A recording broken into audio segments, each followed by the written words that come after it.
మీ యొక్క లగ్నానికి లేదా మీ యొక్క రాశికి మీ రాశ్యాధిపతి అయినటువంటి కుజుడు 2వ స్థానంలో ఉన్నాడు ప్రజెంట్ ఈ జూలై మాసంలో. అదేవిధంగా మీకు 4వ భావంలో అంటే ప్రాపర్టీ, విద్య ఆ యొక్క భావంలో మీ మేషం వారికి 4వ భావంలో 3 గ్రహాలు మొదటి 5 రోజులు కలిసి ఉంటాయి. జూలై 5 వరకు కూడా మీకు పర్టికులర్గా గురువు, శుక్రుడు, బుధుడు కలిసి ఉంటున్నారు. 3లో రవి జూలై 17 వరకు ఉంటున్నాడు. దాని తర్వాత జూలై 16, 17 తారీఖుల నుంచి వెళ్ళి గురువుని కలుస్తున్నాడు ఆ యొక్క రవి. పంచమ కేతువు 12వ స్థానంలో ఏలినాడు శని ఉన్నప్పటికీ ఏలినాడు శని ప్రభావం తగ్గుతుంది. లాభంలో ఈ యొక్క రాహువు యొక్క ప్రభావం ఉంది. మరి ఈ యొక్క గ్రహస్థితిని అనుసరించి ఈ యొక్క చంద్రుడైతే 12 రాసులు తిరుగుతుంటాడు కాబట్టి ఈ యొక్క గ్రహస్థితిని అనుసరించి మీకు ఈ యొక్క మాసంలో ఎలా ఉండబోతుంది జూలై మాసంలో అనేటువంటి అంశాలు చెప్తుంది నేనైనప్పటికీ చెప్పిస్తుంది సాక్షాత్ లలిత అమ్మవారిగా భావిస్తూ ఆ లలితాంబిక అమ్మవారి యొక్క అనుగ్రహం మీకు పరిపూర్ణంగా కలగాలని మనస్ఫూర్తి కోరుకుంటూ, ఇక్కడ 2వ భావంలో మీకు కుజుడు ఉన్నందుకు ఇది మీ రాశికి లేదా మీ లగ్నానికి శుభుడైనప్పటికీ దాని యొక్క సహజతత్వం ధనయోగాన్ని, భూమూలకంగా ధనయోగాన్ని ఒకవైపు ఇస్తూ కుటుంబ సభ్యులతో ధనపరమైనటువంటి విషయాల్లోనే ఘర్షణ కూడా ఇస్తుంది. ఇక్కడ పరాక్రమ యోగము, కొంతమంది గవర్నమెంట్ అంటే ప్రభుత్వ ఉద్యోగస్తులు, ప్రభుత్వ సంబంధించిన వ్యక్తులతో కొంత పరిచయాలు కూడా ఏర్పడతాయి. జూలై 17 లోపల మీరు ఎప్పటి నుంచో భూమి కానీ, గృహం కానీ, వాహనం కానీ, ఏదైనా కొత్త కోర్సు కానీ చేయాలనుకునేటువంటి వారికి ఇప్పుడు చాలా అనుకూలంగా ఉంది. అందులో ప్రధానంగా జూలై 5వ తేదీ వరకు ఎక్కువ అనుకూలం ఉంది. ఫస్ట్ వీక్ జూలై 5 దాటిన తర్వాత ఎప్పుడైతే శుక్రుడు వెళ్ళి పంచమంలో ఉండేటువంటి కేతువుని కనెక్ట్ అవుతున్నాడు, అంటే కలుస్తున్నాడు, ఆ 2 గ్రహాల కలయిక ఉంది. ఆ 2 గ్రహాల కలయిక వల్ల ప్రేమించిన వారితో దూరం అవ్వడము లేదా సంతానం విషయంలో కొంత స్ట్రెస్ అవ్వడము, సినిమా ఫీల్డ్లో ఉన్నటువంటి వారికి ప్రత్యేకంగా, అందులోని సినిమా ఫీల్డ్ ఎనీ స్క్రాప్ట్, అందులో పర్టికులర్గా మీరు ఏదైతే ఈ ఫండింగ్ రిలేటెడ్ అంటే ప్రొడ్యూసర్స్ ఉంటారో వాళ్ళకి కొంతవరకు ఈ మేషం వారికి కొంత 5వ తేదీ నుంచి ఒక 4 రోజుల పాటు స్ట్రక్ అయ్యే యోగం నడుస్తుంది. కాబట్టి ఈ విషయంలో చాలా జాగ్రత్తగా ప్లాన్డ్గా ఉండండి. అదేవిధంగా స్త్రీ స్నేహం మూలంగా షేర్ మార్కెట్ మూలంగా కూడా కొంచెం చూసి అడుగు వేయాలి. ఇది ప్రధానంగా గుర్తుపెట్టుకోండి. ఇంకొక విషయం ఏంటంటే వివాహ సంబంధించిన నిర్ణయాలు ఏవైనా ఉన్నట్లయితే జూలై 5వ తేదీ లోపలే మీరు నిర్ణయం తీసుకోండి. జూలై 5వ తేదీ దాటితే సప్తమాధిపతి అయినటువంటి శుక్రుడు కేతువుతో ఉంటున్నాడు కాబట్టి ఇది చాలా జాగ్రత్త తీసుకోవాల్సినటువంటి అంశము. అదేవిధంగా ఉద్యోగ సంబంధించినటువంటి అంశాల్లో దశమాధిపతి అయినటువంటి శని భగవానుడు మీకు 12వ భావంలో ఉన్నాడు కాబట్టి ఉన్న ప్రాంతంలో కాకుండా ఇతర ప్రదేశాలకు వెళ్ళడం వల్ల, మారడం వల్ల మీకు ఖచ్చితంగా యోగం అనేటువంటిది బాగుంటుంది. అంటే ఉద్యోగం రావడానికి, ఆన్లైన్లో చేసేటువంటి వ్యాపారాలు అభివృద్ధికరంగా ఉంటాయి, కొత్త అవకాశాలు వస్తాయి, సక్సెస్ఫుల్గా మీరు ముందుకు నడపగలుగుతారు. కాకపోతే ఎంతైనా 12వ స్థానంలో శని ఉన్నాడు కాబట్టి ఏలినాడు శని నడుస్తున్నందుకు కొంచెం ఇన్వెస్ట్మెంట్ చేసేటప్పుడు మరీ భారీ మొత్తంలో పెద్ద పెద్ద ఇన్వెస్ట్మెంట్ చేయకుండా, మరీ షార్ట్ టర్మ్ ఇన్వెస్ట్మెంట్స్ ఎక్స్పెక్ట్ చేయకుండా లాంగ్ టర్మ్ ఇన్వెస్ట్మెంట్లు ఎక్స్పెక్ట్ చేయండి. అన్ని విధాలా మీకు బాగుంటుంది. లక్ష్మీ గణపతి యొక్క ఆరాధన ఎక్కువగా చేయండి.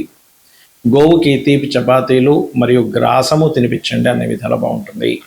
జ్యోతిష్శాస్త్రంలో గ్రహాలు ఒక్కొక్క గ్రహానికి ఒక్కొక్క పోర్ట్ఫోలియో ఉంటుంది, ఒక్కొక్క తత్వం ఉంటుంది.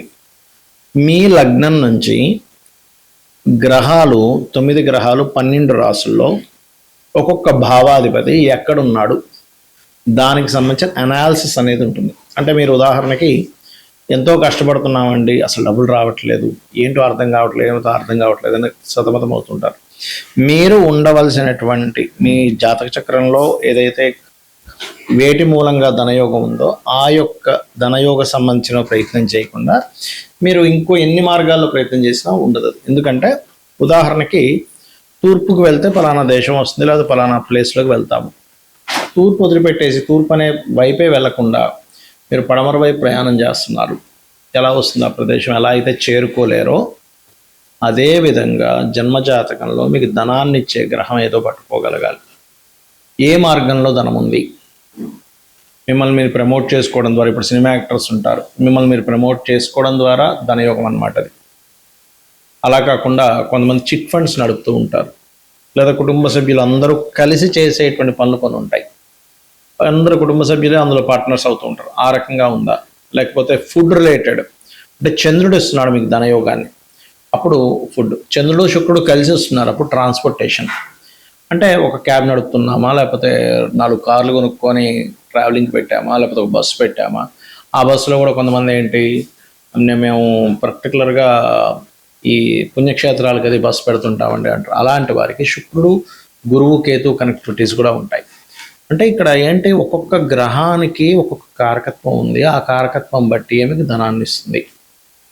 ఆ యోగం ఉంది మీకు పలానా బ్యాంకులో అకౌంట్ ఉన్నప్పుడు, పలానా చెక్ బుక్ ఉన్నప్పుడు ఆ చెక్ బుక్ ఆ బ్యాంకులోనే ఎలా చెల్లుతుందో, మీకున్నటువంటి యోగము వలన ఎందులో అయితే యోగం ఉందో అందులోనే వస్తుంది. మరి మీరు అనొచ్చు, ఏమండి కొంతమందికి రకరకాల మార్గాల్లో వస్తుంది అంటే మల్టిపుల్ ధనయోగం అంటారు దాన్ని.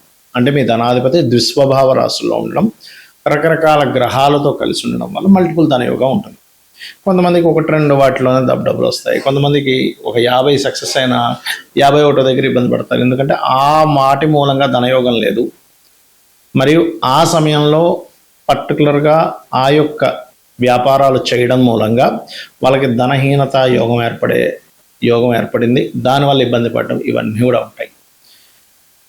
ఇక ఇక్కడ గమనించుకున్నట్లయితే ఈ గ్రహాల యొక్క స్థితిగతులు ఏవైతే ఉన్నాయో, ఈ గ్రహ స్థితిగతులు పర్టికులర్గా గమనించుకున్నట్లయితే ఇక్కడ మీరు ఏదైతే ఉంటారో, అంటే మీ కాంబినేషన్స్, అంటే చూడండి ఒక్కోసారి మనకి పలానా పని చేయాలి, పలానా సంబంధంగా ఇలా అవుతుంది అన్నప్పుడు మీరు అర్థం చేసుకోవాల్సింది ఏంటంటే, గ్రహాలు ఇక్కడ 3 రకాలుగా విడిపోతాయి గ్రహాలు ఇప్పుడు కూడా. ఎలా అంటే, మీకు ఈ యొక్క ఆలోచన వచ్చింది, పలానా బిజినెస్లోకి వెళ్ళాలి, లేకపోతే పలానా ప్రాజెక్ట్ చేయాలి, ఏదైనా ఆ ఆలోచన మీకు నష్టపరచడానికి వచ్చిందా, లాభం కలగడానికి వచ్చిందా అనేది చాలా స్పష్టంగా జ్యోతిష్ శాస్త్రంలో ఆ గ్రహం చెప్తుంది చాలా స్పష్టంగా.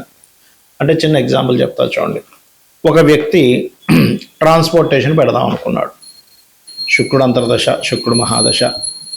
అవునండి, శుక్రుడు కాబట్టి, వాహనాలు కాబట్టి నాకు ఆలోచన వచ్చింది, నేను సక్సెస్ అయిపోతానా? కాదు. ఆ శుక్రుడు ఎలా ఉన్నాడు కండిషన్, శుక్రుడి యొక్క కండిషన్ బాగుందనుకోండి, నిజంగానే మీకు అందులో లక్షలు కోట్లు సంపాదిస్తారు. అదే శుక్రుడి కండిషన్ బాగోపోతే ఆలోచన ఇస్తాడు కానీ నష్టాన్ని ఇస్తాడు. ఇది పట్టుకోగలగాలి. ఎలా అంటే, మనకు ఒక ఫ్రెండ్ ఎవరో పరిచయం అయ్యారు. పరిచయం అయినప్పుడు అబ్బా పలానా వ్యక్తి పరిచయం అయ్యాడండి, ఆయన చాలా పెద్ద బిజినెస్ మ్యాన్, అది ఇది అనుకుంటున్నాం. ఆయన దానిలో షేర్ కూడా కలవమంటున్నాడు. కానీ ఆయన ఆలోచన ఏంటి, మిమ్మల్ని షేర్ కలుపుకొని మిమ్మల్ని ముంచాలని ఆయన ఆలోచన. అతని ఇంటెన్షన్ అది అయినప్పుడు మీరు వెళ్ళడం వల్ల ఏంటి, నష్టం వస్తుందా, లాభం వస్తుందా? నష్టమే కలుగుతుంది. ఎందుకంటే తీసేసుకొని తర్వాత అది నష్టం వచ్చిందని మిమ్మల్ని ఇబ్బంది పెడతాడు. అలా మీకు నడిచేటువంటి మహాదశలు, అంతర్దశలు, గోచారం అంటే ఎంతసేపు వెళ్ళాల్సిన ఒకటే కాదు, ప్రతి గ్రహము అంటే నవగ్రహాల్లో ప్రతి గ్రహము యొక్క కదలిక ఈ గోచారాన్ని రూల్ చేస్తూ ఉంటుంది.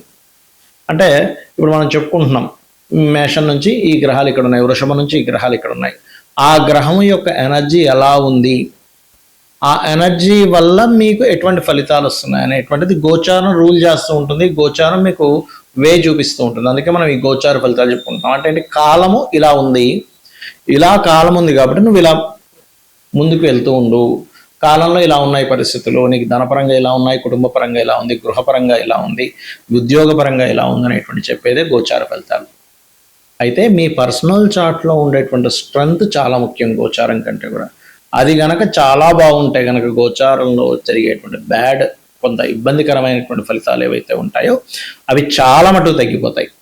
అలా కాకుండా అక్కడ మీకు జన్మజాతకంలోనే బలం లేదు, గోచారంలోనే కొన్ని పాపగ్రహాలు వచ్చి కాంబినేషన్స్ వచ్చేసాయి. అందుకే చూడండి, అసలు ఎప్పుడు మేము పడలేదండి ఇంత ఇబ్బంది అంటూ ఉంటాం. ఎందుకు? కారణం ఏంటంటే మీ పర్సనల్ చార్ట్లో మహాదశ, అంతర్దశ అనుకూలంగా లేదు, దానికి తోడు గోచారం అలా వచ్చింది. ఇవన్నీ ఒక ఎత్తు అయితే మీరు సరైనటువంటి గృహంలో కూడా లేరు. మీరు ఉండవలసిన గృహంలో ఉండకుండా, అంటే మీకు సరిపోయే డైరెక్షన్లో ఉండకుండా దోషమున్న ఇంట్లో ఉంటే మళ్ళీ అక్కడ కూడా సేమ్ ఇవే నవగ్రహాలు అష్టదిక్కుల్లో ఉంటాయి కాబట్టి అది మళ్ళీ ఇంకొక దోషం ఎక్కువ అవుతూ ఉంటుంది. కాబట్టి ఇది చాలా క్లియర్గా మీరు ఇల్లు చెక్ చేసుకొని మీరు ఇవన్నీ నాకు తెలియవండి, నాకు డేట్ ఆఫ్ బర్త్ లేదు, నాకు వాస్తు తెలియదు, నాకు అంత చూపించుకునే స్తోమత కూడా లేదంటే చాలా సింపుల్ టెక్నిక్. లలితా సహస్రనామాలు నిత్యము పారాయణం చేయండి, ఏమీ అక్కర్లేదు. అమ్మవారి మిమ్మల్ని చూసుకుంటుంది, ఒక కన్న తల్లిలాగా. శ్రీమాత్రే నమః.